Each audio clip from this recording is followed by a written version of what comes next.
Hello everyone, welcome back. It is January 22nd, 2022. It's a cold, frigid Saturday here in southwestern New York. And today's video is about planting your garden and thinking about the different kinds of things that you can grow, and even within those categories, tomatoes, peppers, cucumbers, etc. What can you do with those different crops? Because there are certain varieties of each of these things that are more kind of suited to making pickles, making sauce, and some that are more suited to eating fresh. So you really want to think about the space you have, what you want to do with your garden, and your goal should be to make your garden as useful as possible to you, because at the end of the day, you want to enjoy it. You want it to provide produce that you're going to enjoy throughout the season. So today's video will talk a little bit about some things to think about when you're looking through your seed catalogs. It's been kind of wintry and bitter cold here. Got down to -16 last night where we are. And so it's a nice time of year to start to think about your garden. I mean, before you know it, here we are going into the last full week of January coming up. Before you know it, it's going to be February, then March, and then it's almost garden season, especially for some of your early stuff.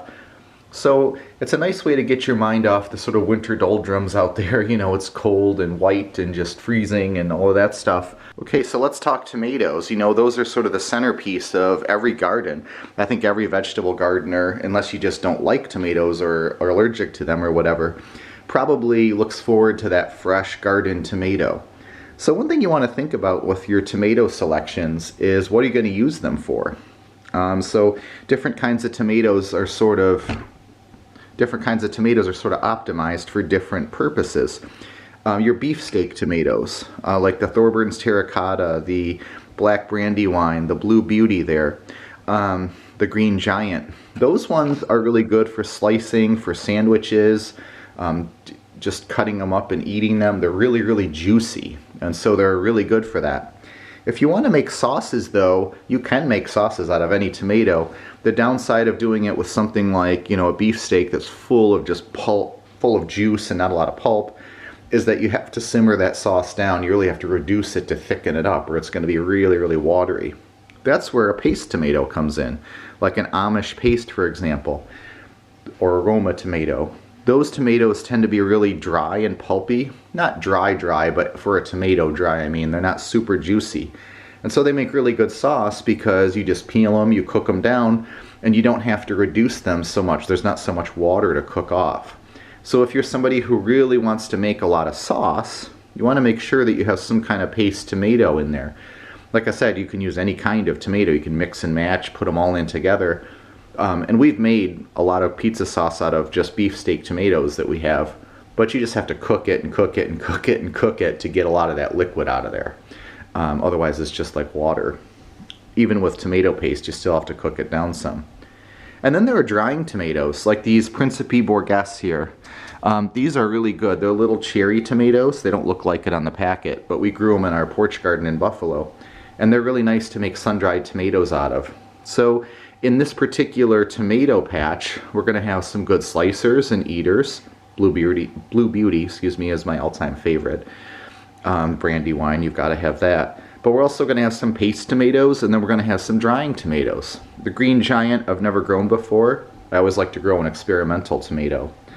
And so again, you want to think, how are you going to use these crops, and what is going to make them as useful as possible to you? On that same token, eggplant. We're big fans of eggplant. We really like it. Here's the thing with eggplant. Sometimes, like Matoyo, the one on the left there, that's going to be like those are good size. Those are kind of like the ones you buy in the grocery store. They're not Black Beauty. Black Beauty are pretty close to the ones you buy in the grocery store. They're like the big eggplant, but they're really good size.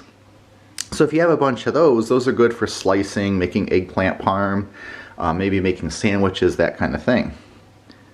But what's cool about the finger eggplants, like little fingers, I made a video on them, and Satsuma, those, sometimes you just want to throw them into like a stir fry, or throw them into grilled vegetables, or do any kind of little thing where you just want a little bit of eggplant. You don't necessarily want a huge fruit.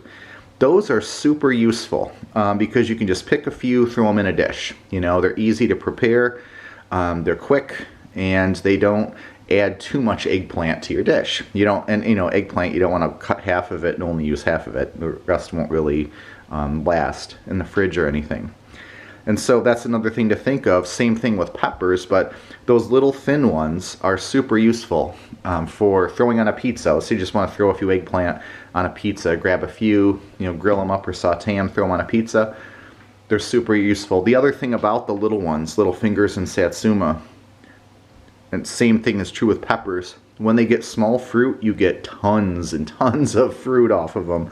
Those little fingers are just loaded, the whole plant. So you'll have hundreds of them on your plant versus a couple matoyo, maybe 4 or 5 on a plant. So different uses, different things to think about. Because it's nice, I like to have both. And so I grow all of them because I really like eggplant. But this is an experimental. I always like doing an experiment. The Thai green frog fingers, it's called. It sounds cool.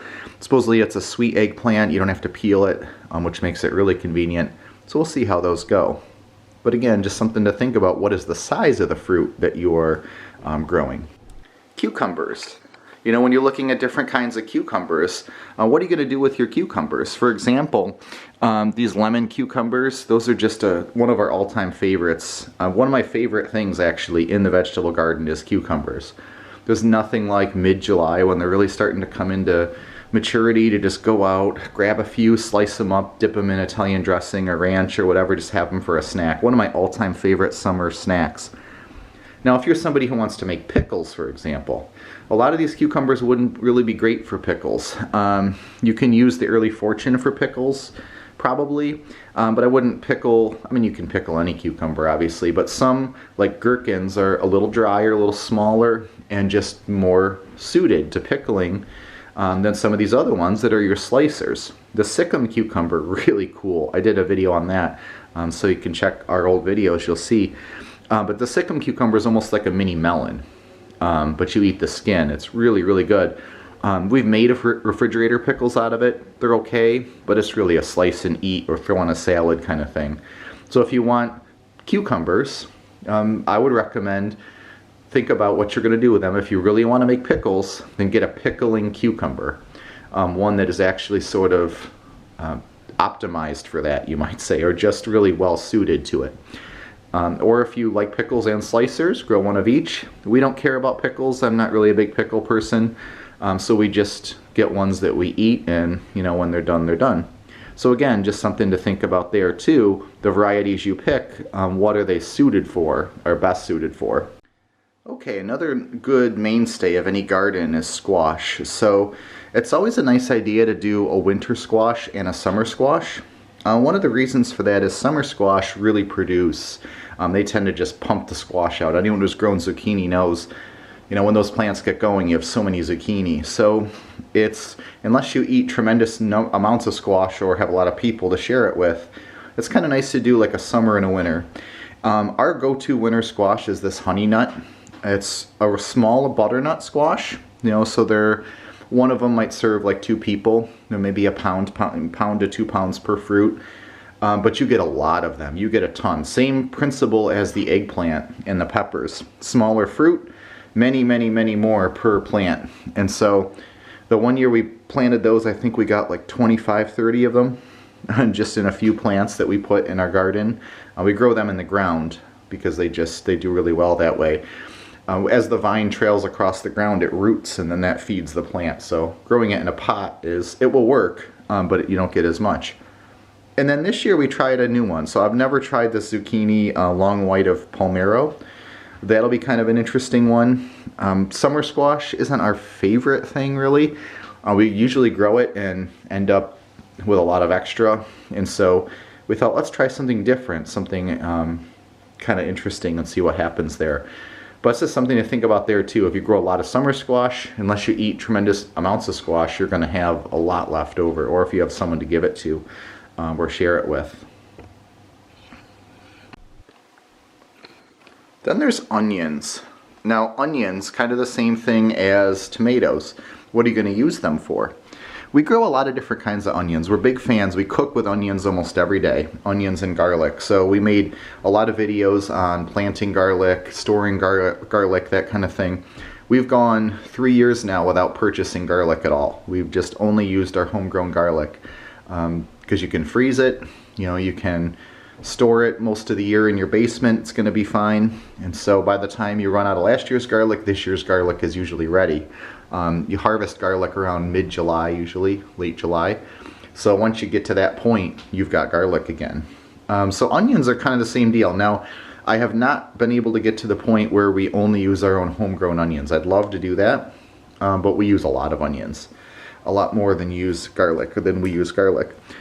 But you want to think when you grow onions, are they storing onions? Some onions store really well, some don't. As a general rule of thumb, red onions don't store as long as white onions, although there are exceptions here and there.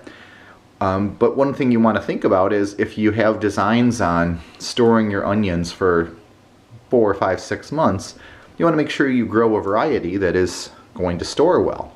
Those Weathersfield Red up in the corner is a famous red onion. That stores pretty well for a red onion, but it's only going to store a couple months, maybe 3, from our experience.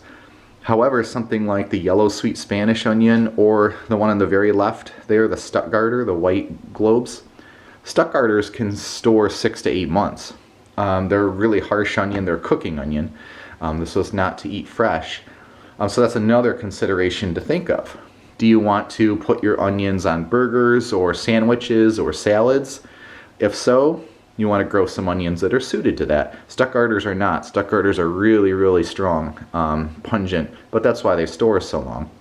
Same with the yellow sweet Spanish. Those are kind of in the middle. They say sweet, but those onions are pretty potent. But red onions, like the Weathersfield Red, those are nice to put on a salad or a sandwich. So think about that. And then Tropiana Lunga and Red of Florence, these two in the middle, are more like a shallot style onion. Those are fantastic for cooking, not good at all for eating fresh. So again, if you want to make salsa and you want to have fresh garden onion in there, you're going to want to grow like a Walla Walla or something sweet. I just find that every time I grow sweet onions, I don't have a lot of use for them. Yeah, we do use them here and there, but they don't really store. Unfortunately, the sweeter and milder the onion, the less time it stores for, it seems to be. So that's just something to think about there too. The other thing is leeks. I have some leeks there. One nice thing about growing leeks are really expensive.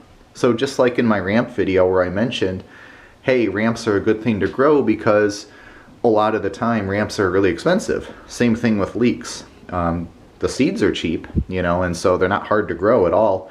You just direct sow them outside, and or you can start them inside, which is what I'm going to do, and transplant them.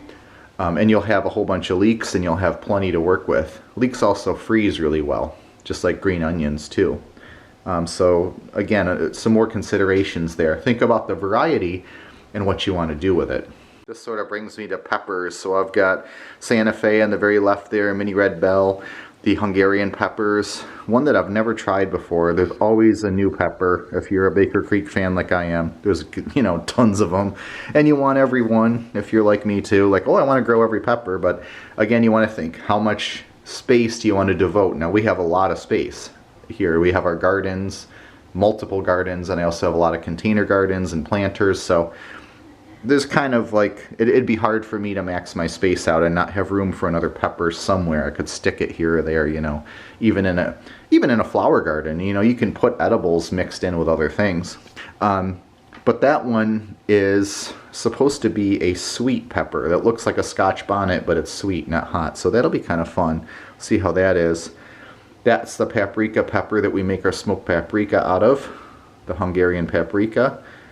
Jvarski is a really sweet pepper, really good cooking pepper. You can eat it fresh. Again, if you want to eat your peppers fresh, don't grow a lot of really hot peppers. Hot peppers are good for cooking, but kind of tough to eat fresh. Most of them anyway. Habanada, just love that pepper. I made a video about it. It wasn't the greatest video because I didn't have a lot of habanadas and it was also late in the season. So I'll make another one this year showing the actual plant. They're really, really pretty. And they just have a really nice smoky sweetness to them. Totally cool. Tastes just like a habanero, except no heat. No heat at all, which is just really weird. Here's a pepper that's good for snacking. You just go out, pick it, eat it. Jimmy Nardello. You can cook with it. You can do anything with it. It's a sweet pepper, tons of pepper flavor, really nice. Gorgeous peppers too. And following the same thought process as a lot of the others, those skinny long peppers like Jimmy Nardello, you're going to get a lot per plant because they're not big, huge peppers that take a lot of resources for the plant to make a fruit. There's just a lot of little ones, and so you just get a lot per plant. Poblano is one of our favorites. That's like our go-to green pepper. It's green pepper that actually has taste, is the way I look at it. Poblano, they're mildly hot. They have a little kick to them, but not much. But when they get red, they're delicious. They get really sweet. They have a sort of a nice smoky sort of undertone to them. And they don't really get that hot, even when they're red. So those are really good pepper. I think I'll probably smoke some of those this year and dry them too, if we have a lot of them. Macedonian, I mentioned those in another video. They're just a cool pepper. And those plants produce like crazy. I mean, you'll get just basketfuls of those things if you have a few plants. Those things grow, and they're always the first pepper up. When I start seeds, they're the first one that is like 2 days and they're up on the heat map. Same deal with the black Hungarian. Now, I've grown those before a bunch of times, always in containers, in our container garden, and even here I grew them in a container. Cool thing about black Hungarian pepper, first of all, they're dark purple. They eventually turn red, but not till really, really late. What I plan on doing with those is making a purple paprika. It's going to be really cool. I'm going to smoke them and then grind them up, just same process, but it'll be a purple smoked paprika, so it'll be kind of fun. Those are really good. They have a mild heat, really good flavor. You can use them in salsas, things like that. I wouldn't just eat them. They're probably a little too hot for that, but they're not as hot as a jalapeno. They're like probably half the heat of a jalapeno. So they got a little kick, but they also have a really good flavor, and those things produce like crazy. We put 2 plants in a 30-gallon pot, and I think we had like a whole basket full of those peppers. They just go, go, go. You get tons of them. So really, really nice pepper to have. Then of course it's always nice to have some root crops, and so when we first started off we always grew beets, but then we found we really weren't using them. So kind of again, grow what you're going to use. Want to use beets, but I just a lot of times have beets and don't feel motivated to cook them. So I mean, they take a lot of prep, and if you're really busy, it's one of those things that's like, that's just too much work to cook them. Truth be told, we probably don't like them all that much, or we would take the time. Carrots, though, are fantastic. Carrots are something using soups, using pot pie, using salads. You can just eat them to snack on, and they're super easy to grow. Carrots are one of those things that you just direct sow outside, and nothing really bothers the greens. The greens are really like really scratchy and they almost look like a weed of some kind. It's not something that's very enticing or appealing to critters, it seems like. Now they like the carrot. If you let bunnies get in your garden, they'll dig those carrots up and eat them, just like in the cartoons. But the carrots are something that is very rewarding to grow. They're super easy. You just have to make sure you thin them. So what I do is just sprinkle a bunch of seeds, let them get going, and then I'll just thin them out. Eventually, like once they get going, and you can just eat the little baby carrots. Throw them in a salad or something. But a really good variety is New Carota. I made a video on them, I think, at some point. That's one we grow every year. We get really, really good harvest. I actually just plant them underneath the tomato plants. So in the heat of the summer, they just get going kind of a little bit. Once the tomato plants die off, which is around here because of blight, late August, early September, the carrots just really take over. September, October, they just do all their growth. I harvest them early November, and they're fantastic. So New Carota, just a really, really good carrot. This was a free pack, the yellow ones. They're called Uzbek Golden. So that's kind of cool. We'll see how those are. I have no idea. I've never grown them, but I'll mix them in and see what happens. And then I also like to experiment with some perennial herbs. So I've been toying with this idea of getting the oyster leaf for the last couple of years. Apparently that tastes like oysters. I have no idea. That's what it says. We'll see. It's kind of cool. It's a perennial also. Likes a shady spot too. So that's another thing to think of. Some things like shade, some things don't. Most vegetables want full sun. But a lot of your cooking greens, you can get away with a little bit of shade. So if you have a shadier part of your garden, you can get away with that, especially with lettuce and stuff like that. The larger the leaf, the more it can sort of handle that. And then you've got orange yellow thyme over there. That's one that I saw this year. I've never seen it before, and I thought, hey, that's cool. We have lemon thyme in the garden, and it really does taste like lemon. And this one supposedly tastes like orange. So, like all thymes around here, it's perennial. So we thought, hey, that's kind of cool. So thank you for watching our video on garden planning and kind of what to grow. You want to think about how much space you have, and then what percentage of your space you're going to devote to each of these things.